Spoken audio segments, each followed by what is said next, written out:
Hello everyone, welcome to Bargain Gaming, where we can play excellent games without busting our wallets. This is episode 16 of Dark Souls 3. So we have finally picked up enough.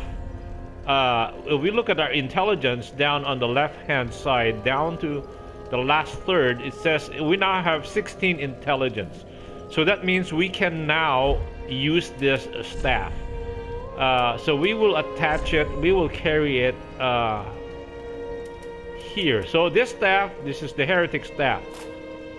So we will now carry it. The problem is now our weight carry on the upper right hand corner is now at 71.3. So anytime we cross the 70 mark, we go into what they call a fat roll. So that is very bad, because especially when we're trying to avoid opponents, right? When we have so the one thing that we can do is take off maybe our helmet. Our helmet has a weight of 5.1. Our cuirass is 10.6. Gloves is 3.5, which has the best return. And then legs are 6.6. Let's just take off the helmet. So it offers 4.6 in poise. That is the most important one, I think. Or shall we just take off the gloves? Gloves. 2.5. So we lose a little bit on the poise.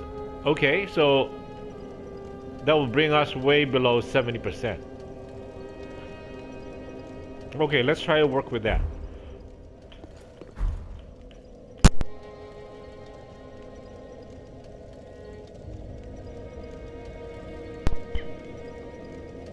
Sorry about that. So we're now empty on hand, and then now that we bought those, we need to. We remember we picked up Loretta's bones in the undead settlement. So this is Grey Rat. So we need to report back to him. Oh, hello, you're back. And in one piece. Well, now it's time I do my part, huh? Okay, purchase item. We give Loretta's bones to her. Remember he asked us to give us a ring to Loretta, but we found out that Loretta is dead, and we picked up her bones. So let's give Loretta's bones, yes. Heavens, she was already dead. Thank you. I'm not surprised, though. Almost a relief, really. You can keep the ring as, well, a little trinket of thanks, I suppose. Okay, and then we can purchase. He sells more stuff than the lady upstairs. So this guy has bombs, has got spear, has got more weapons. Like this one has a bandit's knife. So he sells more items, and he sells the standard arrows and a standard, and a fire arrow and a standard bolt. So we don't have any fire arrow. Remember, with all those gunpowder scattered all over the place, it would be a good idea to have a few fire arrows on our quiver. But not stay safe. But not for now. Oh, this place is a bore. We have to check. Let's check on all the people that we recruited. So Grey Rat is one of them. And across from him, let's talk to him. Let's see if we can finish his, because sometimes these NPCs. Oh, hello, you're and in one. We talk to them. You can keep the ring as, well. Because you can keep the ring as. Okay, so that is we have exhausted his conversation. So the thing is that when we talk to them, sometimes they give us a gesture or and this is the pyromancer. There you are, unkindled one. I wish to express my gratitude for trusting a lowly pyromancer and allowing me to gaze upon this majestic flame. As promised, I will impart pyromancies to you. But first, you'll need a flame of your own. Okay, so that's what where the sorcerers use a staff, and the clerics use a chime or a miracle or a talisman. The pyromancer uses a flame. So he's giving us a flame freebie. Careful you don't burn yourself with it. But then we have to buy sorceries from him. Let's say, and he can reinforce the pyromancy flame that he just gave us. See, that means right now that thing can do 100 points worth of damage, and then it will increase the spell buff by 116. So that means it will increase the flame capacity of, increase the flame damage of, like, by learning these pyromancies, right? Like a fireball. So a fireball, we can actually buy it because fireball requirements is 6 in intelligence and 6 in faith. So this one, same. This one, no. This is great combustion. So these are good things, but right now we don't really need it because we have only 2 attunement slots. To learn pyromancies, you must vow to become my pupil. I know, but such is the way of the world. Respect your elders and so on. Okay. And pyromancy, of course, is no exception. Let's see if we have... Oh, we'll need a pyromancy tome to learn more advanced pyromancies. Though unorthodox, that would be the most expedient way to make progress. If this were the Great Swamp, and you had the luxury of time, we could have trained you the hard way. Hard way, yeah. Thank you, but... So we're trying... pyromancies, you must... I know, and So we have exhausted his conversation. Do not be gone for long. And I think who's the other guy over here? So that is the pyro... Oh, this is the Orbic. Remember, this is the sorcerer that we recruited? Oh, you're back then. Again, I'm Orbeck of Vinheim, here to teach you sorceries. Let us begin with the basics. The ideal sorcerer bears the twin faces of the dragon. You could at least act as if you're paying attention. I don't mean to seem overbearing, but have you forgotten? In exchange for my sorceries, you are to bring me knowledge in the form of scrolls detailing the secrets of sorcery. I hope you're not one to break a promise. Okay, let's learn sorceries from him. The Soul Arrow is the basic one. Great Soul Arrow is an improved version of that one. So they tell you how much, like, the FP, I think.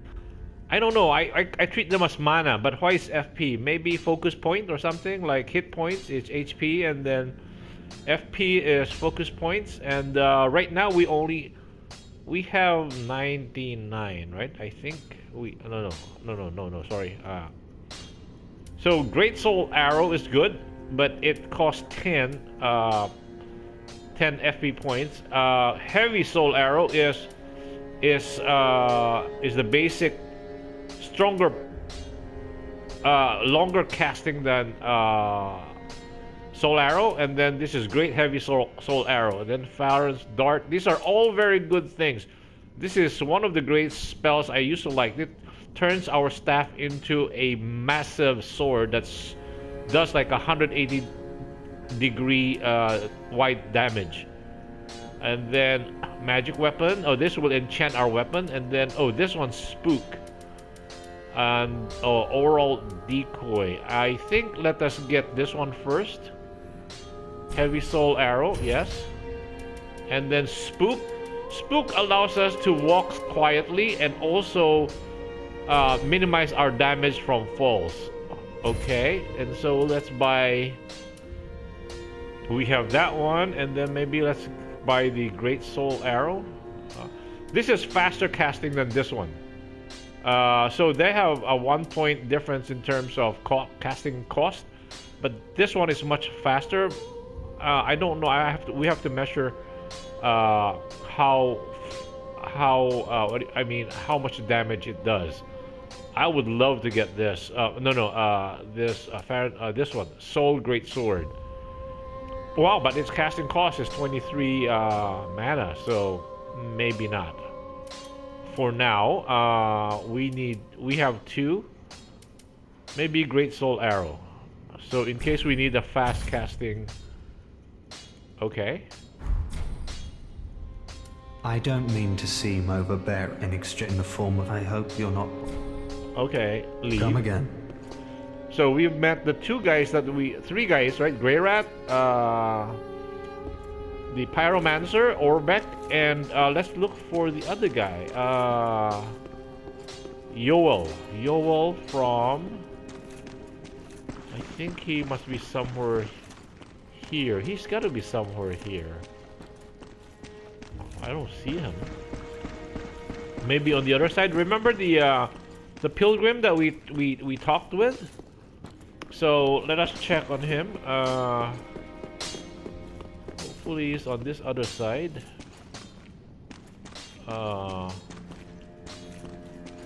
Is there a... I don't see him here. Oh, okay, over this way. Oh, Yoel, okay. Oh, our champion of Ash, welcome home. This pilgrim, with a debt in death, hardly deserves to behold this divine flame. And I never would have, had you not taken me into your service.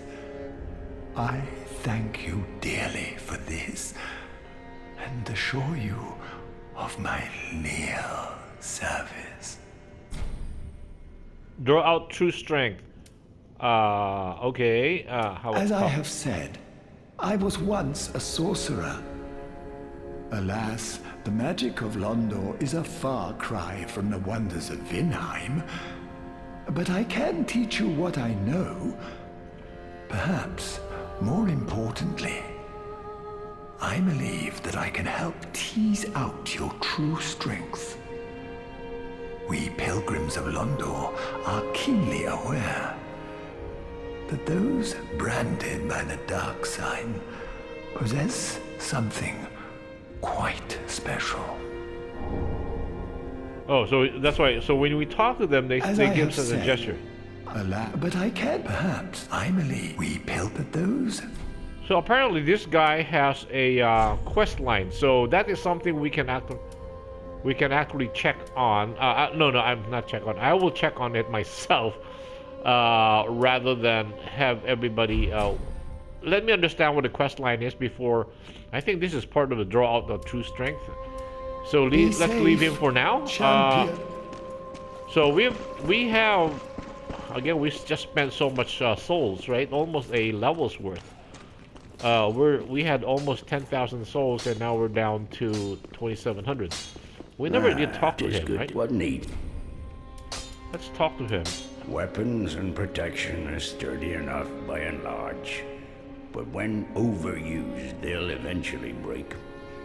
When their durability is low, repair becomes a necessity.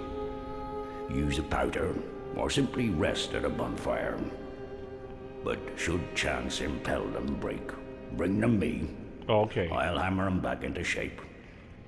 They take no pleasure in breaking, I assure ye. So handle them with care, if you would. So our weapons can break, say, when we go through a very long... There are 2 ways. Simple reinforcement is one, and infusion the other. Oh, we did that already. Reinforcement is straightforward. It strengthens a weapon without altering its property. Infusion is a more advanced form of smithing that infuses an element. Oh, we did that already. Reinforcement requires titanite, and infusion requires gems. Bring the stones, and I'll do the smithing. It's my purpose, after all. I think we went through this. Your weapons are your only friends. Forge them well, and they won't let you down. Oh, okay, we got this new gesture then. Infusing weapons with gems requires a special kind of coal. Uh-oh. My humble coals won't be any use infusing more unusual gems. Okay. I know, it's an awful shame, but it's all I have. Oh, please don't give me that look. We are very Believe it or disappointed. not, I'm quite thin-skinned.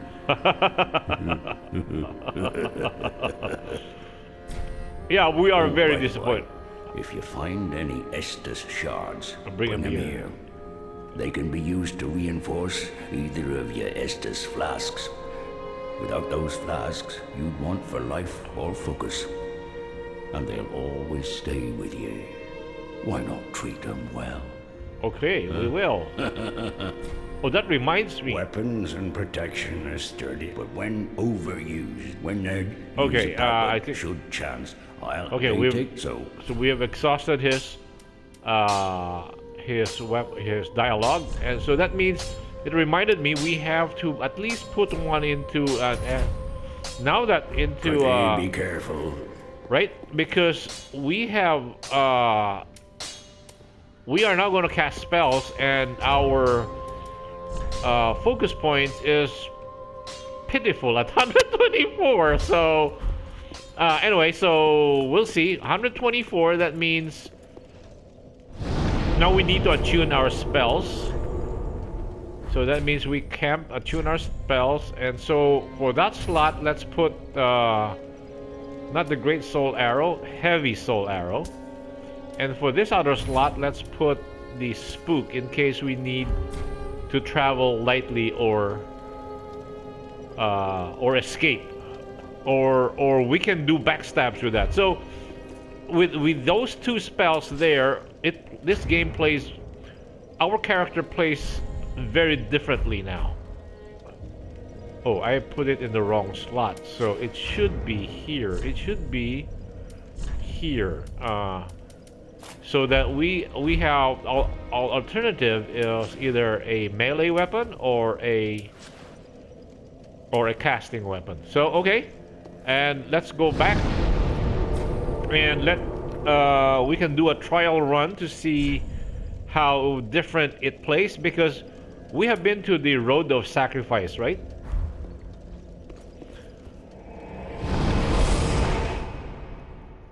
And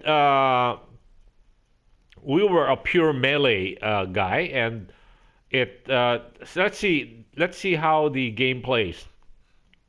Now that we have the casting ability, we have that standoff, like it's artillery, right? We have that standoff capability to hit monsters with. Like these guys, they don't care what we are doing here, right? Maybe. So we can focus on that guy.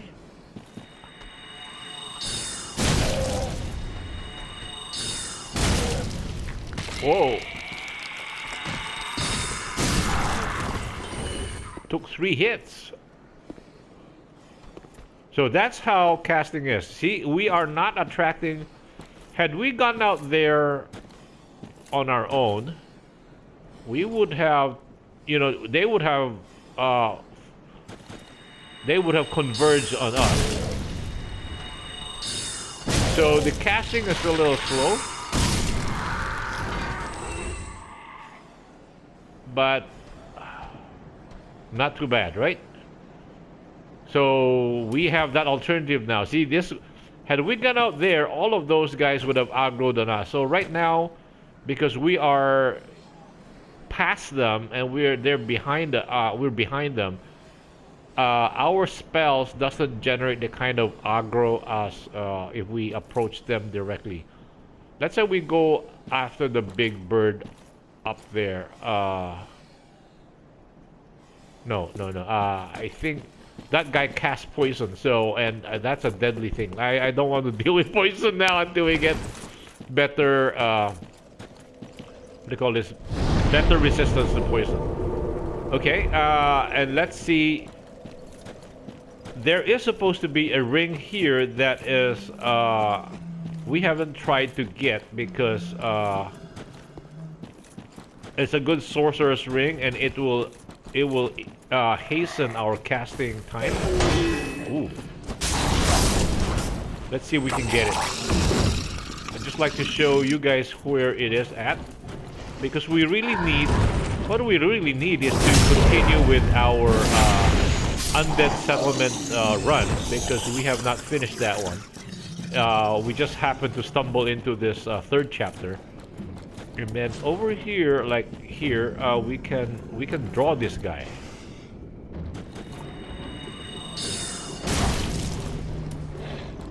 So he will come to us rather than we go down there, and then they'll converge on us. So this plays very differently, because because because now we can draw them to us because of our range effect.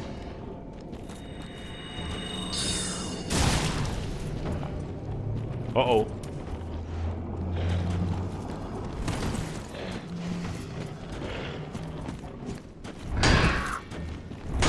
Whoa.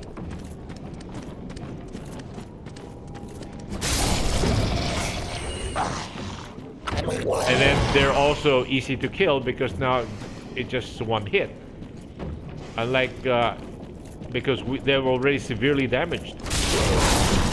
Unlike this guy, it takes a normal 2 strokes to kill him.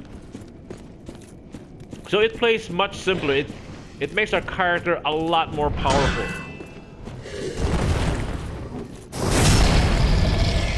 And the only thing is that we will be using magic to draw them to us, because we don't have enough focus points to be a true sorcerer, right? Right now, it is just something like an additive, meaning it complements our melee damage ability, because we don't have the mana for a pure. Even if we, because the way it's designed today, in the past, every spell we buy, we get so many casting out of it. Now it works from a pool of mana, so it's very different. And so that means that pool of mana will always be short, and therefore for like the trash monsters like these little guys, it still makes sense for us to just use our melee weapon, because even a pure sorcerer will still need that. We'll never have enough mana to get rid of the pest monsters or trash, like the hallway trash monsters, simply because there's just too many of them. And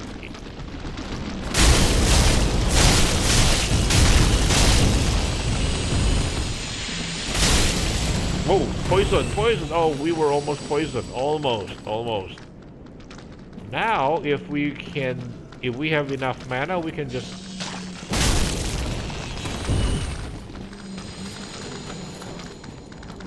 Oh, wow. Close together? That's ideal. It's always ideal.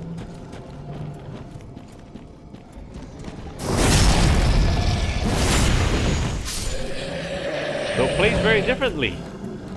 So ooh, what's happening here? We're still... Okay, so that is how the game plays now with the with magic. And there goes our timer also. So let me cut the episode right here. Thank you guys for joining me. I hope you will join me in the next episode. Bye.